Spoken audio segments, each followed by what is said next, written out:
Alright, hello everyone and welcome back to Kottabos Space Program, where today we are having a look at the Infernal Robotics next mod, which is being made by user Rudolph Meyer and Zodius Infuser. And what this glorious little piece of work looks to add into the game is a number of wonderful robotic parts for you to build things like, say, a robotic arm for your space station. And it is pretty wonderful. Now, we actually have looked at Infernal Robotics before, many years ago now at this point, and normally I don't return to mods I've already looked at least intentionally, but I decided to come back to this one as it's a complete remake, with all new code and new models, textures, features, etc. that I thought did deserve a new episode. So let's jump into the spaceplane hangar and have a look at what we do get. Now let's grab ourselves a Mark II lander can for size comparison's sake, and also for some place to actually put these things on, and then turn on our janitor's closet mod filter, just leaving on Magic Smoke Industries.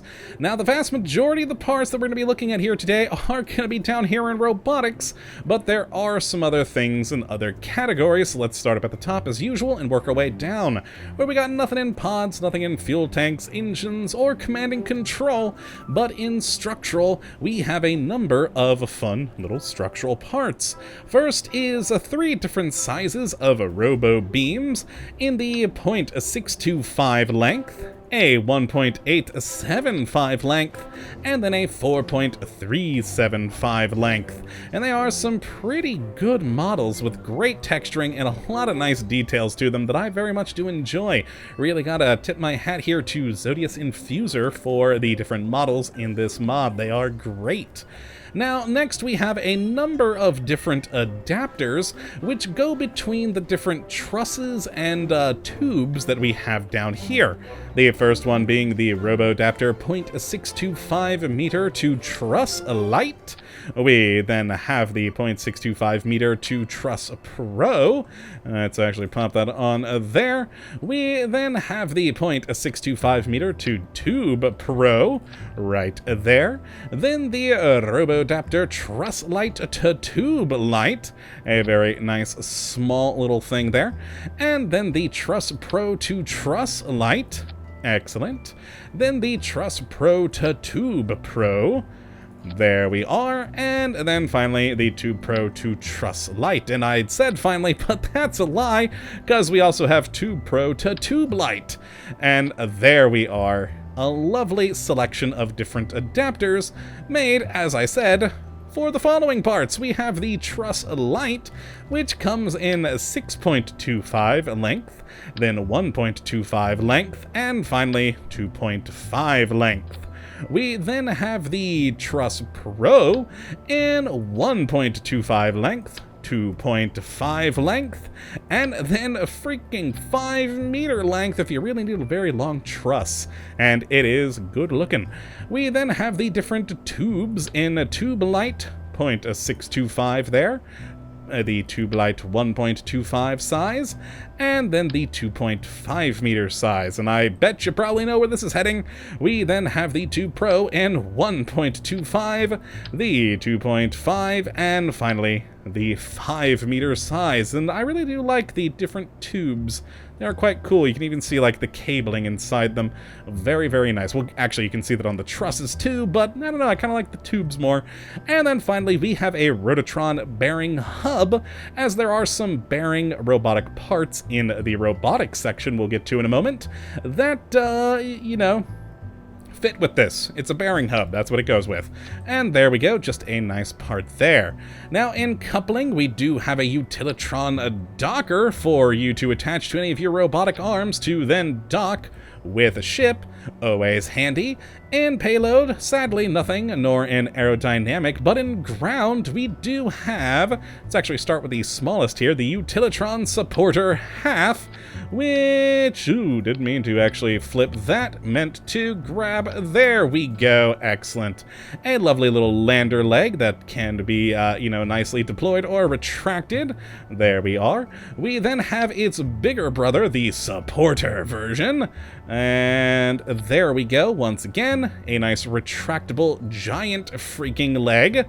And then finally, my personal favorite, the supporter fold, which rather than deploying as these other ones have, this one actually is just basically the foot part that does fold outward. And it does also have some really powerful bright lights right there, which is very handy to have. Now then, in thermal, we got nothing. Electrical, nothing. Communication, nothing. Science, we have two parts. The Utilitron Observer, which does an observation experiment, and also does have a nice little light source on it. Let's actually wrong way to flip, also wrong way. There we go. A nice little camera with a built-in light for you to observe things. And then we have the Sampler, which does a drill surface sample experiment. And it, too, does have a built-in light, and will be useful to have attached to the end of a robotic arm for you to then sample something on the ground. And then we have in utility two different grabbing apparati, or apparatus. Why did I say apparati? I don't know. But we have the Utilitron Anchor. There we are, and the Utilitron Grabber. Both are robotic connection pieces that, using electric charge, will, well, grab onto things, like a grappler. The Grabber, though, does have a built-in light, whereas the Anchor does not. Both very nice, useful parts, and just, once again, simply beautiful looking. Now I'm actually going to hit a new thing here because, oh boy, we just chucked a lot of parts onto that thing, and let's turn squad back on real quick to re-grab that the same lander can. There we are, back to squad, and finally we'll take a look at the remaining parts, which are all in robotics. And oh boy, we got a lot of things in here. The first two are different sort of elbow joints. We have the Adaptatron Basic right here, and the Adaptatron Offset, and both of which just have different connection points. The Adaptatron has it on the top, the Offset over to the side there, but both do the same thing, which if I bring up this UI, which we'll talk a little bit more about here in a bit, they do actually move as an elbow joint, as you can see there, moving side to side. Or, well, rather, pivoting around side to side. We then, if we chuck those off, have two different Extendatrons here, which, well, extend, and they come in either a full-size or half-size version, and there they go. They extend nicely. I should probably keep one of these on here so this window doesn't close on me constantly. There we go, we'll hide it down there. And then we have two Extendatrons which are right angles. So instead of fitting as it did on the side, that one attaches there and then slides back and forth, and it does have a half-size variant, just like the previous Extendatron. We then have two more stackable Extendatrons, these ones being, there we go, in that sort of a look, and do extend. Oh, no, I actually needed to flip them around because the extending happens from the other side. There we go, and there it is. There it is. I was controlling the wrong one. I was still controlling the one that I had flipped around. But there we go. The flipping bit is on the interior and pushes outward. And then we have some more Foldatrons, which are, again, pivoting joints. This one coming in the basic and extended versions, both of which pivoting as such. There they are. And then we can knock these two off, and then we have a hinge joint, which this one, I actually may need to bring this one up here. Let's do that. There we are. There's the connection I need. And keep that up and move that forward. And this hinge works, well, like kind of a door hinge. As you can see, it has two attachment points side by side to one another, and it goes on there like that and extends outward. We then have its other sort of cousin here, the insert version, whereas instead of side to side, the hinge is on the interior. There it is there. We then have an insert end version, which, there we go, the moving bit is on the inside of the hinge. There's its movement. We then have the twist version, which rotates. There we go. Instead of pivoting, this one does a rotate. We then have another Foldatron Mini, there we are, which can be controlled as such. We then have an offset version of it, which its connection point, there we go, actually does fit it downward like that, and then goes upward. A beautiful little folding piece. We then have the Offset Mini, which is similar in size, or similar in function, but just of a smaller size variety. We then have a hinge Pivotron here.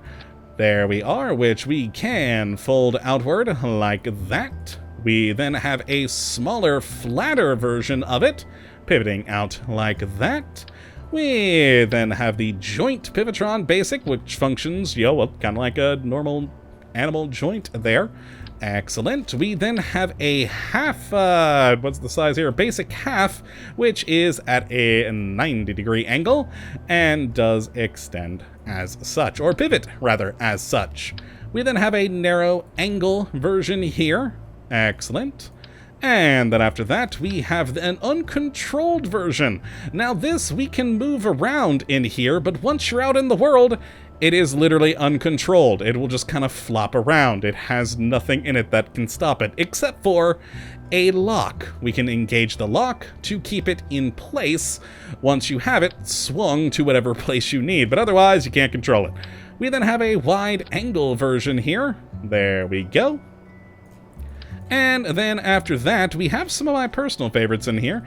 A rail Extendatron, very similar to sort of the right angle ones from before, but this one is always a T in nature and extends out that way. We then have a gantry, which I really love this one, and it comes in either the full size or half size, and they slide side to side. There we go. We then have a hinge one here, where we have both a large and small variety, and they are hinges that open up as such. There we go. We then have a Liftatron, again in sort of a full-size or half-size version, and these ones very much work like scissor lifts do. There we are. Very good-looking parts. I very much do enjoy those. We then have the Pivotron here, which again comes in a full size or half size, and these ones do pivot over to the side. Very nice. Then after those, we have the Rotatron long and the Rotatron short. There we go. Once again, these ones do rotate. A nice choice there. And then of these sort of longer ones, we have the Slidatron and the short version of it, and they slide outwards as such, perfect for lifters or anything of those variety. We then have the final few robotic parts here, the first being the Rotatron, which is a rotating part, which, you know, rotates. There it goes. A lovely little turntable. We then have an off-axis version of it, which, you know, fits on right there, and sort of turns it to the side there. Excellent. We then have a parallel version, which, excellent, has the two attachment points facing downward, and then it spins around that axis there. We then, after that, have the right angle version, which has it going off over there and rotating around. Then after that, we have another uncontrolled one here. This is like the Rotatron, except uncontrolled, so it could spin around freely. And then we have those bearings I mentioned earlier. Now these ones, kind of probably going to be hard to see. Watch the yellow bit there. They rotate around that point there. Excellent. And then we have an uncontrolled version of it. Again, that'll just swing around wildly. But that is all of the parts. Now, onto this window that we've been using this whole time, and now I'll talk about it. This is the Robotics editor window, which you open from this button here, and this gives you each of the individual robotic items and how you can control it. Now, of course, from the buttons here, we have these that are presets, where we can move between different preset lengths or degrees, etc., which you can set by using this button that will give you this little thing here where you can either adjust an existing preset or add another one and say put it there, and that is the 30, and then you can move it to that position. Now I'm using an Extenditron, which doesn't quite work like that, but yes, you can then cycle between these different things. There we are. So we can just go between there, and you can keep adding different presets until, you know, you have all the different ones you want, which is great for doing different automated steps. You can go down hitting, okay, this one onto that preset, that onto the next preset, etc., and again, easily edited through the preset window.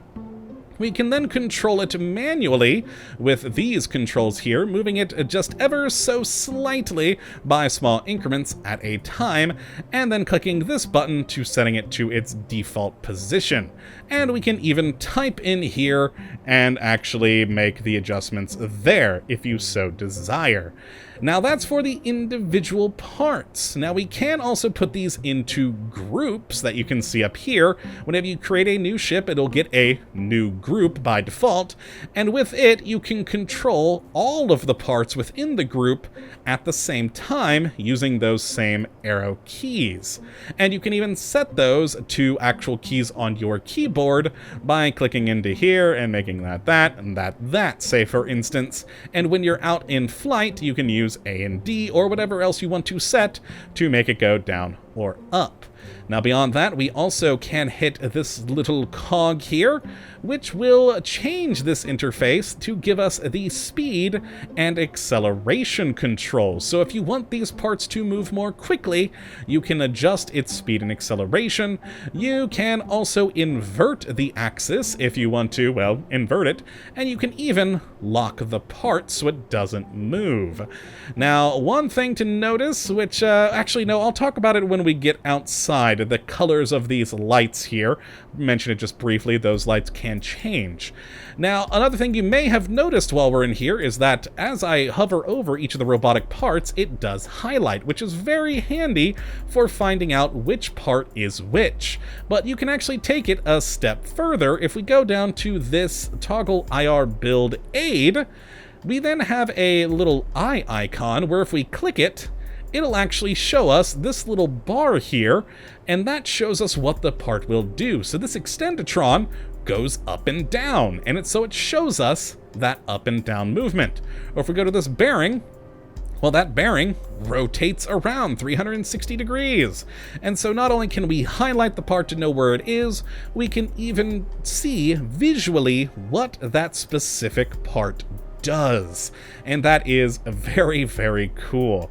And the last thing I'll talk about in here is adding a new group. If you do want to add a new thing, you just type down here, hit add group, and boom, you have another grouping, and you can then just simply click and drag a part between groups to actually move them between them, and then you can control them individually per group and again per part. And deleting a group is as simple as hitting that X, and then the part will just automatically be chucked in to one of the other nearby groups. And that's pretty much everything to talk about in here, so let's head out, do not save that, and let's go to the runway where I have a monstrosity of a ship waiting for us to play around with and show off a few more things. And so, once we are out here, and there we are, my just, oh god, hideous ship with all of its robotic parts moved all the crap around, and to control all of these things, we just once again need to hit this robotics button here, suddenly blanking on the name. Infernal Robotics. Oh, I forgot what the I was for some reason. And now you'll notice that the UI is a little bit different out here, as it defaults to the different groups that we have. And just like inside, we can control each of these individual groups using these buttons, but like inside, hitting these buttons changes it to the entire, or rather it adjusts each of the parts inside this group. Now, if you want to control the individual parts, you just need to expand that group, and there you go. We can then control the individual things to our heart's content. And one thing you'll notice is these little icons here, you'll have the name and then an icon. Gray is when it's not doing anything. It'll turn green when it's moving. And if you lock the part, it will turn to a red lock. So again, you have some good visual indicators here showing you what's going on.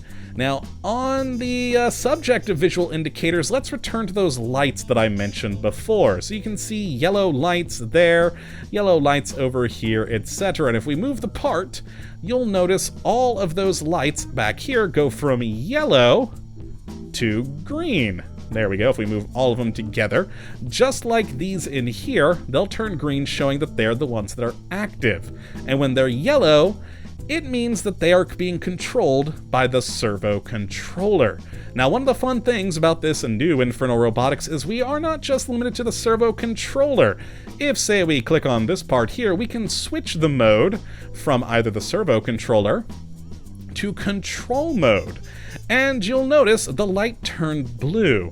And what this control mode does is it actually allows you to then control this individual part through movement controls rather than through the servo controller, which is a very interesting new feature. Now, one thing I should point out in here, this is the sampler arm, and notice we only have one part on this now, this bit down here, which is still being controlled by the servo controller. Now, if we turn this particular Extendatron back over to the servo controller, it pops back into the group that it was already in, which is very convenient. It remembers which group it was in and all of its settings. So it'll remember its presets, if it was locked or not, whatever you need it to do or to remember, it will, which is very, very handy. So if you do want, you can switch between the modes at will for individual parts. And then manually, you can either control it through pitch, roll, yaw, throttle, X, Y, or Z control, which is very nice. Now, personally, I actually prefer the servo controller because I find it just easier to fine-tune control things, but that is just a personal liking on my part.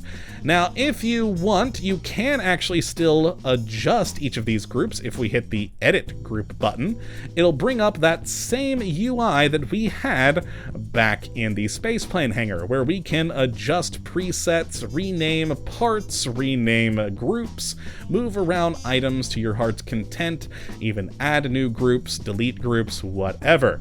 But if we close that out, it brings us back to the servo controller, where we can control each of our things. Almost forgot, we also of course do have a settings button here so that we can adjust the opacity scale of the UI here, and we can even turn on or off the electric charge usage. That's right, all these parts will require electric charge by default, but you can turn that off if you so desire. Personally, I just leave it all on, and we can of course cancel out of this, go back to the defaults, or, hit apply. Now, I, of course, did have it at a slightly larger scale to make it easier for you guys to see, so we'll apply that again. But yes, it's just a nice, convenient way of controlling things. And all in all, just a nice, simple system. Been very much streamlined from what it used to be, much nicer looking, and all in all, just a very cool system. I love the visual indicators of the lights being yellow for servo control, blue for manual, red for locked, and of course, green for being active, and the fact that we also do have those visual indicators in here is very convenient. It's just all in all is a great little change and new way of doing Infernal Robotics. And forgot to mention this, yes, toggle preset modes. In our controls here, we have just been doing the manual adjustments, but we can hit this button here to actually switch between presets. And this is where this mod, of course, really shines, because, you can have the different presets for each individual thing that when you hit next, basically automates a movement. which is very, very handy to have. So you can just click a button and it goes and does what you have told it to do, which is very fun. Now you'll notice it did phase through my other parts here, and that is because we do have the ability, I forgot to show this in the spaceplane hangar, you can turn on or off collision for these parts. You can't do it once you're in flight, but yeah, back in the spaceplane hangar you could. I of course turned off collision, as well this monstrosity would just fall apart. But yes, that is really it for the new Infernal Robotics. It's just a nice, more streamlined, updated version of the old one, with a lot of great new parts, some better coding to it, and just all in all is, well, still a fun mod. I very much do enjoy this. So if you'd like to take a look at this for yourself, which I would certainly recommend you go and do, you can have a look at the link in the description as per usual. But that is going to be it for today. I hope you all have enjoyed, that you do come back for the next. But until that time, thank you for watching, and as always, have a good one.